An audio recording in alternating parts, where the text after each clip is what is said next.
p.m. primetime newscast on Equinoxe television, live from our headquarters in Cameroon's economic capital, Douala. In our top stories in this edition of the news, Human Rights Watch accuses elements of the National Armed Forces and separatist fighters for killing, destroying, and of course causing enormous pains and sorrows to inhabitants of the two Anglophone regions of the Republic of Cameroon, hit by socio-political crisis for close to 3 years today. Also in this newscast, we will take a look at how Senegal is developing her business climate. Stay with us.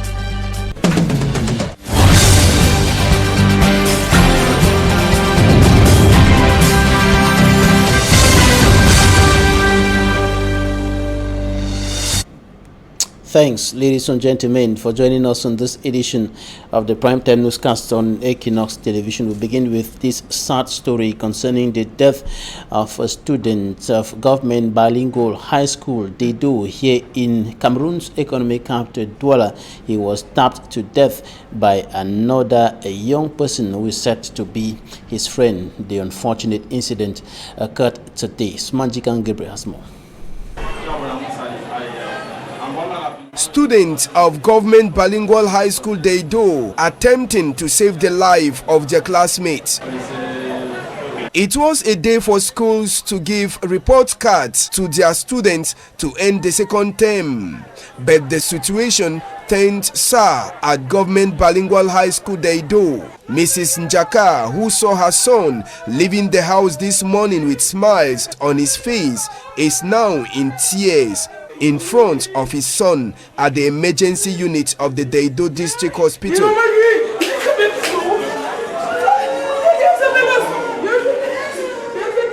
Chanu Usman Blarius, 18 years of age, was student of Second C at GBHS Dedo, but never did it occur to him that it was his last day on earth. The supervisor of the institution, who was sitting in for the principal on permission, Maurice Siamju, attempted telling us what transpired. We had started distributing report cards, but at the second class, some kids came with their phones. 2 out of the 3 that were arrested were dismissed from the school earlier on, while 1 was still with us. In an attempt for them to attack their friend to get his telephone, that is where he was stabbed, but the investigations will tell us more. Chanu Usman Blarius, after being stabbed, was rushed to the Dedo District Hospital that was close to the school compound. The chief medical officer of the health facility, Professor Dominique Noa, explains. I was in my office when I overheard a very loud noise, and as I came out, the whole hospital courtyard has been covered with students of GBHS Dedo. It took much energy for the security guard to close the gate. As we looked, we saw them with their classmates in a very bad shape. He had a hole on his chest, which was directly on his heart. We tried to reanimate him, but after 30 to 45 minutes, we realized he had died. The father of late Blarius, who was out of town, Jean-Marie Jacquard, hearing about the demise of his son, rushed to the hospital to see things for himself. C'est mon fils. Qu'est-ce qui est arrivé? C'est quoi? C'est quoi, mon Dieu? When I went out for sport this morning, he was preparing to go get his report cards, but after I was told he has been stabbed. Chanu Usman Blarius, who was the lone child to his parents, had wished to become a medical doctor in future, but that dream was suddenly brought to an end abruptly. The 3 alleged students who had a hand in the demise of Blarius are now behind bars. As a result of the incident, report cards were no longer given to students of Government Bilingual High School Dedo.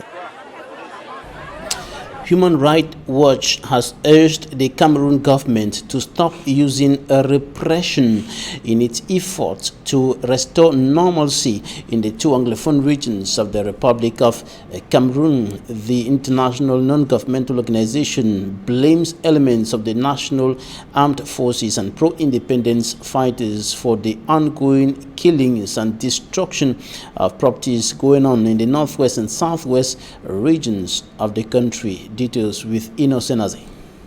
According to the Human Rights Watch, in its recent report published March 28, 2019 on the Anglophone crisis, at least 170 civilians have been killed in over 220 incidents of the armed conflicts since October last year. The Human Rights Watch accuses government forces in Anglophone Cameroon for the killings, use of indiscriminate force, and burning of hundreds of homes over the past 6 months. The group says it based its findings on interviews with 140 victims, family members, and witnesses between December and March. According to the Human Rights Watch report, still, another 31 members of the security forces were killed in operations between October and February. It indicates that the death toll is most likely to go higher as the armed conflict continues. The HRW also blamed separatists for assaulting, kidnapping dozens of people during the same period, executing at least 2 men. According to the group, the government, defending itself, sent a letter denying exactions by the army described in the Human Rights Watch report.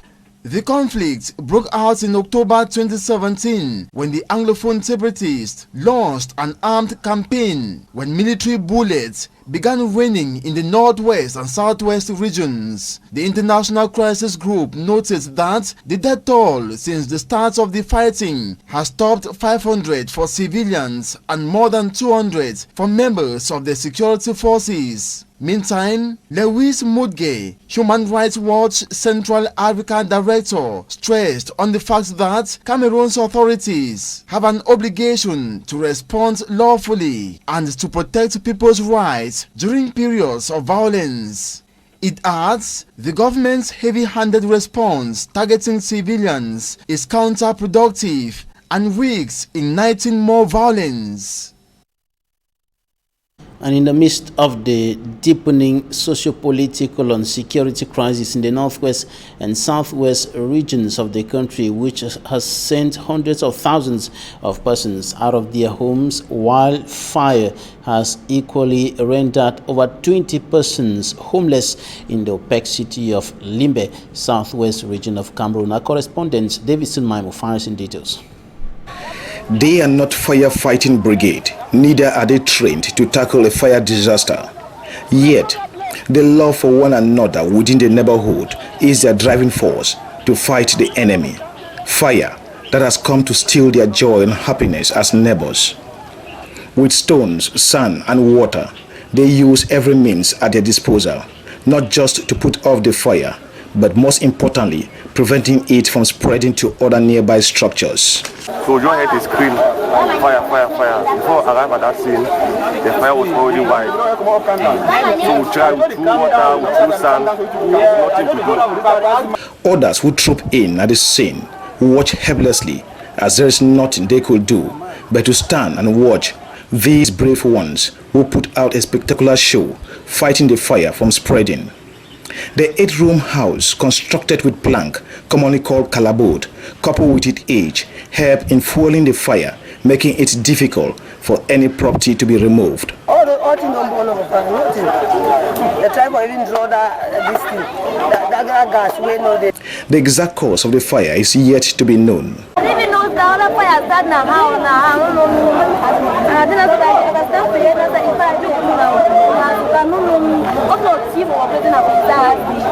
The mayor to Limbe 1, Rodanimboa Mokaku, and the forces of law and order descended on the scene to have first-hand information. If not of the braveness of these youth from Coconut Island, the fire could have invaded other nearby buildings, since Limbe do not have a firefighting brigade. Oh, come for no born. I don't come for the aunt no born. No plan me be move. They don't no plan. What And the Cameroon Renaissance Movement (CRM) political party of detained National President Professor Maurice Kamto says is not going to take part in the upcoming regional elections on grounds that government is wants to organize the regional elections before the legislative and the municipal elections, which according to the national president of that party is illegal. And so the party said is not going to take part in the regional elections if they are organized before the municipal and legislative elections. The leaders of the party as well as some allies and militants are still being detained in incarceration centers in the nation's political capital Yaoundé after they went protesting against electoral hold-up and the Anglophone crisis, of course, and what has been qualified as the illegal and undue exploitation of resources of the country by clique of individuals. That was on the 26th of January 2019 in some major towns of the country. For me, Armstrong Sander has more. The bills for the putting in place of regional councils and another for the allocation of resources to run these councils, which are currently being discussed at the National Assembly, implies that regional elections will soon be organized in Cameroon.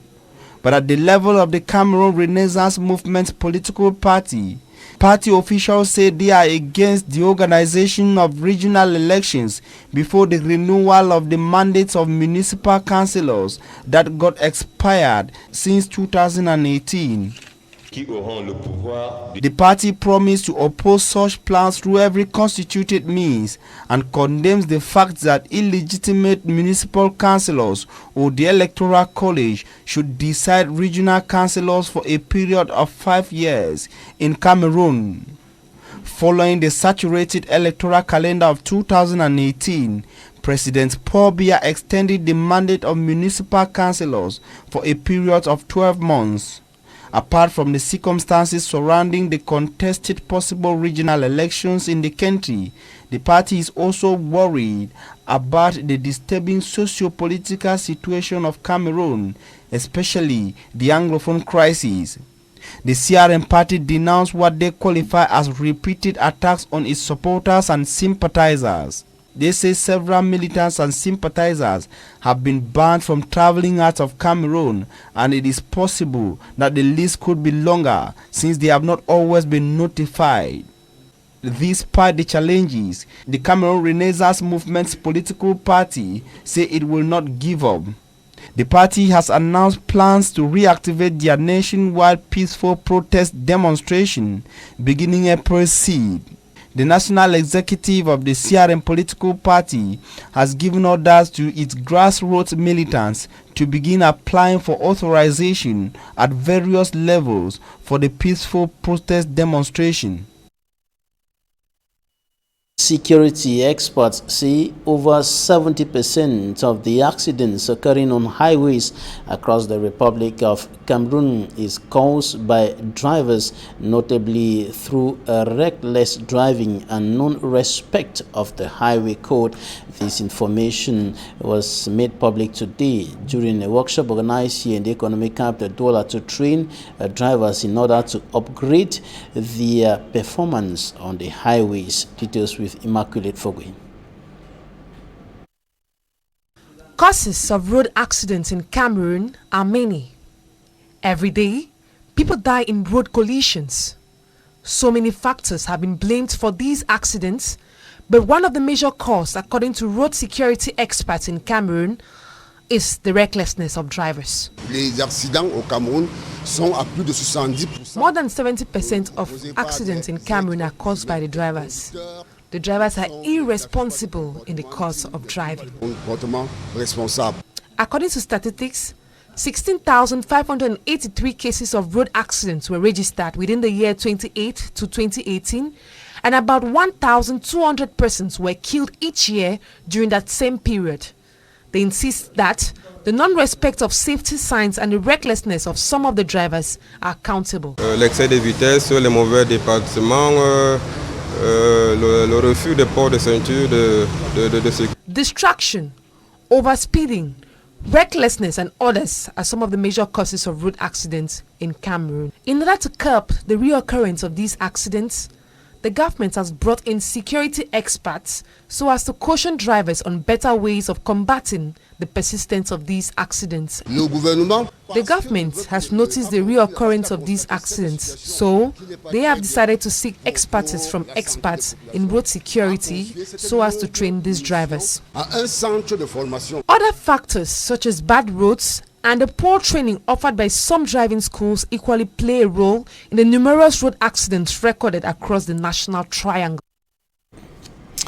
Grand councillors and other councillors of the Douala City Council are calling on the government delegate Dr. Fritz Tone to create a platform in order to ensure that their proposals are taken into consideration in the management of the City Council and of course in the in its activities, notably developmental activities across the 6 subdivisions making up Cameroon's economic capital, Douala. They were meeting today in a council session chaired by Uri Prefect Joseph Maché Bertrand, and of course they evaluated the management of the council and its activities throughout the year 2018, and it emerged that the management was average as a result of some loopholes, some shortcomings that made it difficult for the realization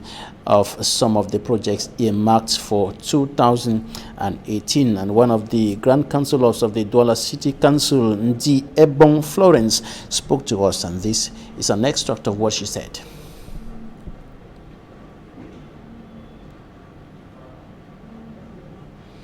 An extract of one of the Grand Councillors of the Douala City Council, Ndi Ebon Florence. She told us that the management of the council throughout 2018 was average because of some loopholes, some shortcomings that made the full realization of some projects a little difficult. Take a listen. What brought us here is to come and to look at the administrative account, how the council has been run for one good year, 2018. Everything went averagely well. Not too well, but averagely well. As ground councillors, we are trying to ask the government delegate to put a platform that our recommendations should be used, because if you look at the income and expenditure, there is a little bit of most of the projects that were to be realized did not attain their level because of lack of funds. And I cannot tell you the problem of lack of funds because of the way there is a system, there is an administrative order before this fund to come, and we feel that they should try to limit some of those steps so that those companies or those who are in charge of doing those jobs should have accessibility to put in to work their job on time. Well, I think the government delegate explained it that there is a land that belongs to Minister of Finance at TZF in New Bell. So they have located that land. We are looking at the problem of those who were involved in that fire accident in Maché Congo. He is just relocating them there for a moment, for a period of time, just to calm them down a few years before that land, because the land that they are relocating them there is for another purpose. But since the purpose is not yet in hand, they should just occupy it for now. That was Ndi Ebon Florence, one of the Grand Councillors at the Douala City Council, speaking. They're now out of the country. Senegal is boosting its business climate, and for years Senegal has been reforming, modernizing and boosting its entrepreneurs and business climate, and they want an emerging market with sustainable growth which benefits everyone. Katsi, your news. Welcome to Focus. We're in Senegal. For several years, the country has been reforming, boosting the entrepreneurial scene and business climate. They want an emerging Senegal with sustainable growth which benefits everyone. As you'll soon see, the results are very promising. Almost deserted 5 years ago, this area is like a second capital at the gate of the real capital, with housing, administrative, health, education, recreation infrastructures, and this international industrial platform, particularly dynamic. More than €3.5 million were invested into this textile factory. 300 people have been recruited and trained, with 300% more employees by the end of the year. And there's good reason that this Chinese company has chosen the special economic zone of Diamniadio. It benefits from many advantages, tax exemptions and customs facilities. It also benefits directly from the new transport infrastructure. We export 80% of our produce, so it's very important for us to have flexibility on the roads, but also access to the seaport and the airport.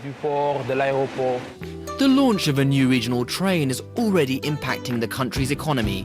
A Senegalese SME has been contracted for the construction of the line that will first connect Dakar to Diamniadio.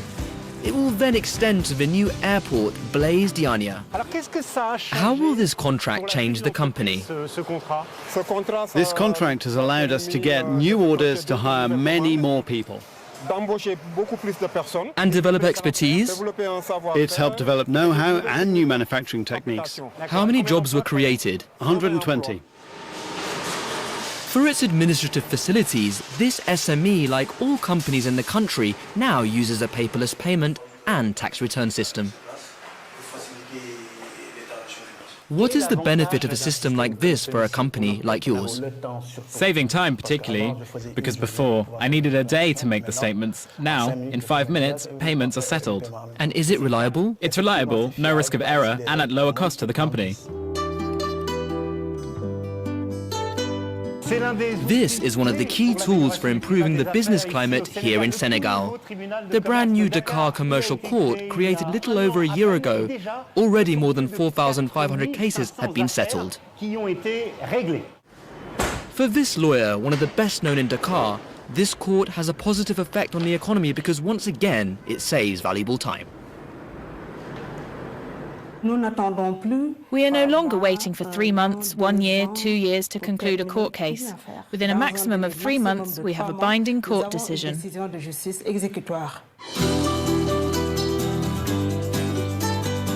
The head of APIX, an agency for the promotion of investments and major works, is confident that the country will continue to reform.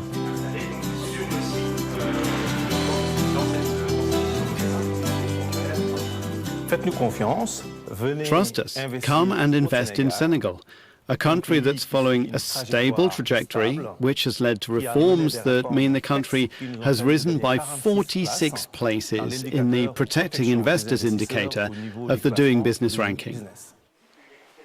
To go further, we need to increase the attractiveness and competitiveness of Senegal as a financial destination and to formulate a clear vision that will create 1 million jobs. Another promising sign is the country just keeps on attracting foreign investment. We spoke to an Indian-owned company that has invested $400 million to revitalize the chemical industries of Senegal. A company that was struggling a few years ago. That's it for the first part of this newscast. Coming up next, Talking Point.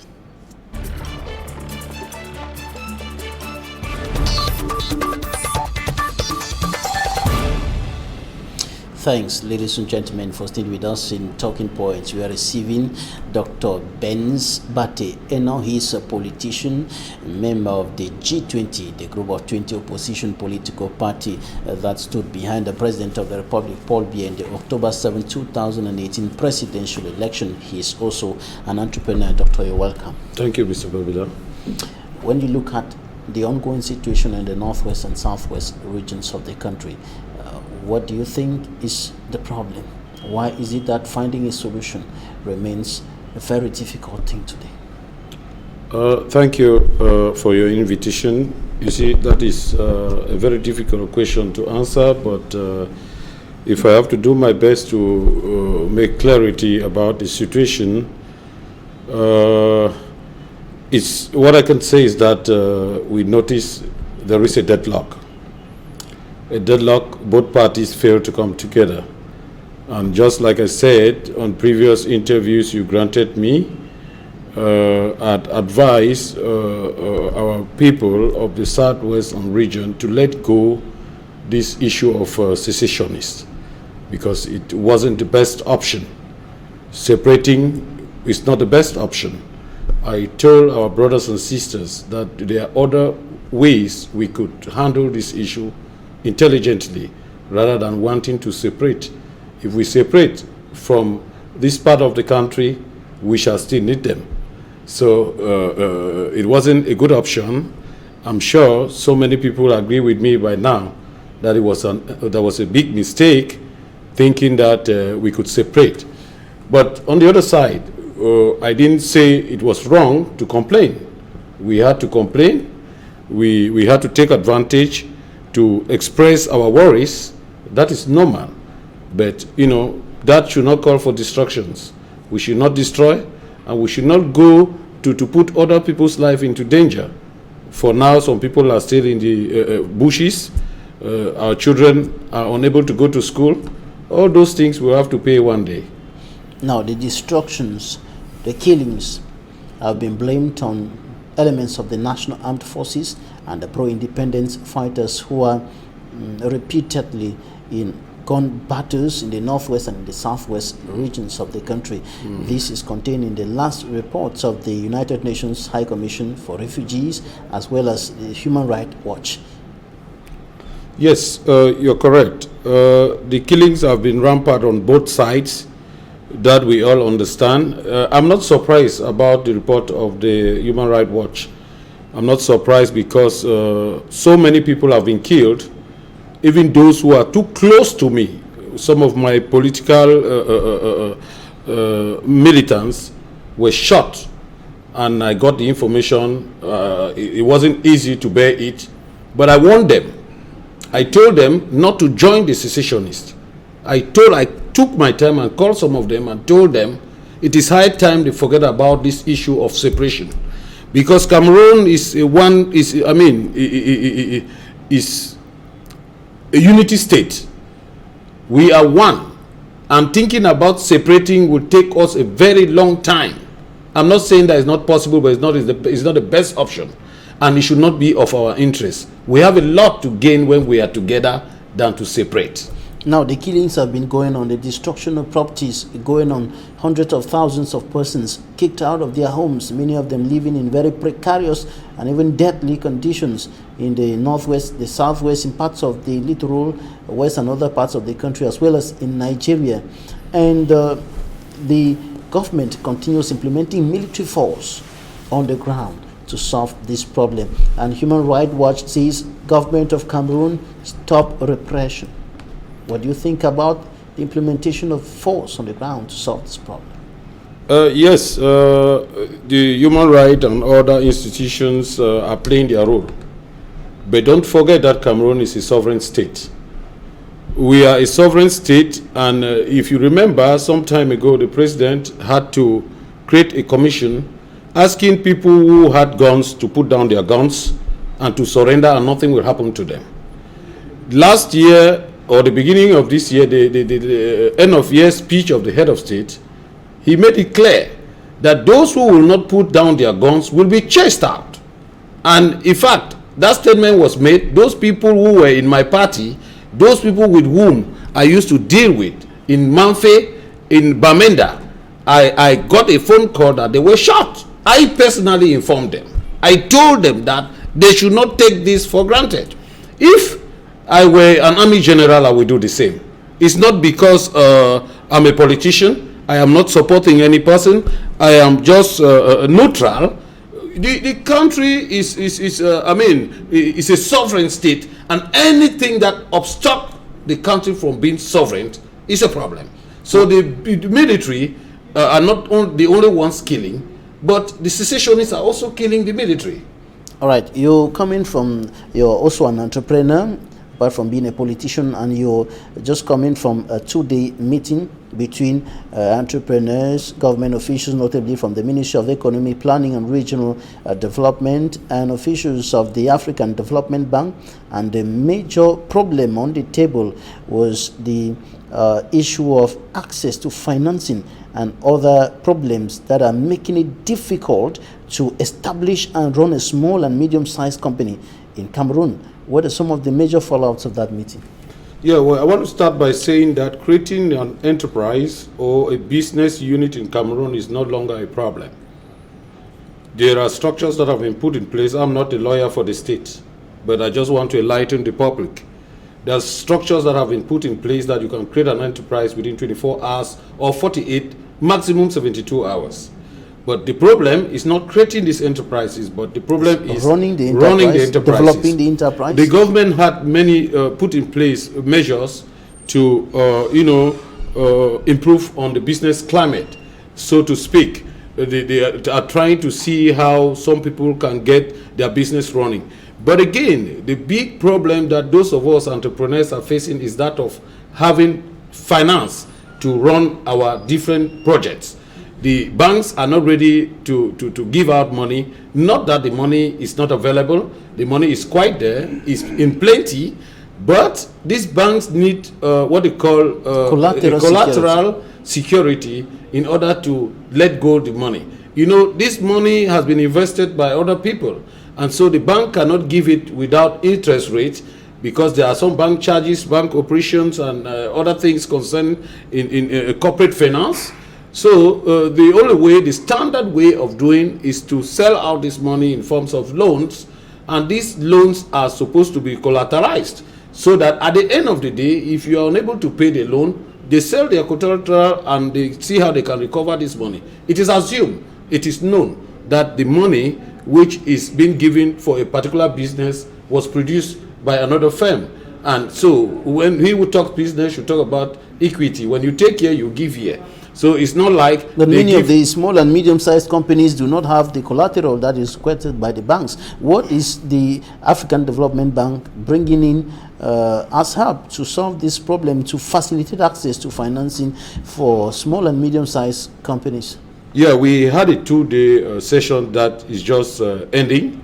And among the resolution, I personally made a proposal asking the government, instead of them focusing on the business climate, they should try to create a mechanism on how we can work with the ADB, that is the African Development Bank. Because the African Development Bank has a cash window. That cash window is not open to all entrepreneurs. It is open to multinational entrepreneurs, those companies which are not even owned by Cameroonians. But they have a mission to improve on the economic of Cameroon in the different sectors. You have agriculture, you have energy, you have industry, and so on. They will want to work in Cameroon to make sure that the living standard of Cameroonians can be improved. Now, the loans they are giving, these loans are given to banks.